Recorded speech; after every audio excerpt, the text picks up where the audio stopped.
Telangana CM Revanth ఒంటరయ్యాడా? ముఖ్యమంత్రిపై విమర్శలు వెల్లువెత్తుతుంటే మంత్రుల మౌనమెందుకు? అంతా అండగా ఉండాల్సిపోయి నొసిడితో వెక్కిరిస్తున్నారా? అనుముల వ్యవహార శైలి అస్సలు సిస్సలైన కాంగ్రెస్ వాదులకు రుచించడం లేదా? ప్రతిసారి ఆర్థిక పరిస్థితిపై రేవంత్ వ్యాఖ్యలు చేయడం, అవి విమర్శలకు కేంద్ర బిందువు అవ్వడంతో మినిస్టర్లు షరామామూలుగా తీసుకుంటున్నారా? తెలంగాణ కాంగ్రెస్ నేతలు సైతం రేవంత్కు బాసటగా నిలవడంలో తాత్సారం చేస్తున్నారా? రాష్ట్ర అప్పులు కుప్పలు చెప్పడంలో సీఎం రేవంత్ రెడ్డి కుల్లం మాట్లాడినట్టు ఉండాలి అనుకుంటున్నారు అనేది ఆయన వర్గం వాదన. అయితే తెలంగాణ యాస మాట్లాడినప్పటికీ భాషా వ్యక్తీకరణ, భావ వ్యక్తీకరణలో రేవంత్ విధానం విమర్శలకు తావివ్వడం దుమారానికి తెరలేపుతోంది. అధికారం వచ్చిన తొలినాళ్లలో లంకెబిందెల మూటల ముచ్చట నుంచి లేటెస్ట్గా చెప్పులెత్తుకుపోయే వాళ్లలాగా చూస్తున్నారని మాట్లాడడం వరకు ఏదో ఒక వివాదం తలెత్తుతూనే ఉంది. సీఎం మాటంటే మంత్రివర్గ సమష్టి నిర్ణయంగా భావించాల్సి ఉంటుంది. అయితే పలు బహిరంగ వేదికలపై రాష్ట్ర పరిస్థితిని వివరించే క్రమంలో యథాలాపంగా టంగ్ స్లిప్ అవుతున్నారనే విమర్శలు ఎదుర్కోవలసి వస్తోంది.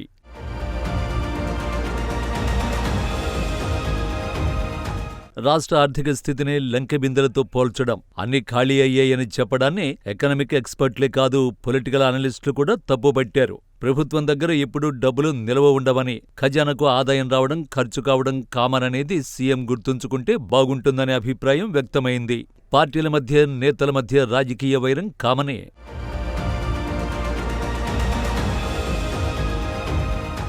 అయితే చెప్పే విధానంలో ఆ డోసు ఓవర్ అయితే కష్టాలు కోరి తెచ్చుకున్నట్లే అన్నది పలువురి ఫీలింగ్.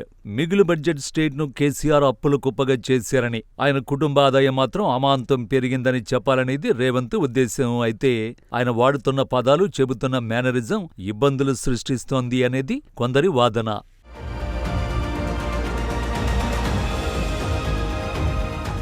తాజాగా ఆర్టీసీ సమస్యైన సందర్భాన్ని దృష్టిలో పెట్టుకుని, ఉద్యోగ సంఘాల తీరును మనసులో పెట్టుకుని సీఎం రేవంత్ చేసిన స్పీచ్ ఆయన ఇమేజ్ని డ్యామేజ్ చేసింది.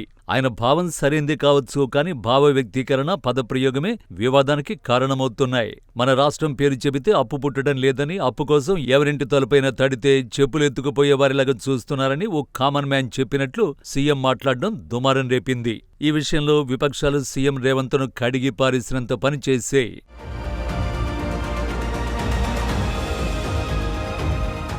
అయితే ఆయన మంత్రివర్గ సహచరులు కానీ, తెలంగాణ కాంగ్రెస్ పార్టీ కానీ ఆశించిన స్థాయిలో సీఎంను సమర్థించలేదనే అభిప్రాయం వ్యక్తమైంది. ముఖ్యమంత్రిపై అంత దుమారం చెలరేగితే ఉప ముఖ్యమంత్రి భట్టి విక్రమార్క కనీసం మారు మాట్లాడకపోవడం, మీడియా అడిగితే మరో ప్రశ్నకు బదులివ్వడం అనేది మంత్రివర్గ సహచరుల్లో గ్యాప్ ఉందనే వాదన వినిపిస్తోంది.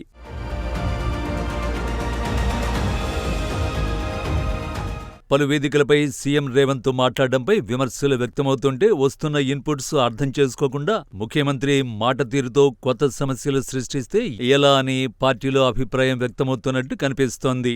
సీఎం రేవంత్ బీఆర్ఎస్ అధినేత కేసీఆర్ను పొలిటికల్ సమాధి అవుతారనడం, స్టేచర్, మార్చురీ లాంటి పదాలు ప్రయోగించడం అనవసరంగా విపక్షానికి సింపతి క్రియేట్ చేసేలా ఉంది అనేది కాంగ్రెస్లోనే ఆఫ్ ద రికార్డ్ టాక్ నడుస్తోంది.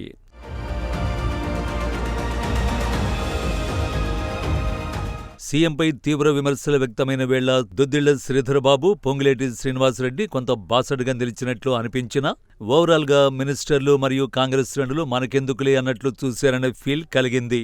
మరోవైపు ఒక్కో రాజకీయ నాయకుడి హావభావాలు ఒక్కలా ఉంటాయని, ఎవరికి ఉండే ఫాలోయింగ్ వారికి ఉంటుందనే అభిప్రాయాలు కూడా వ్యక్తమవుతున్నాయి.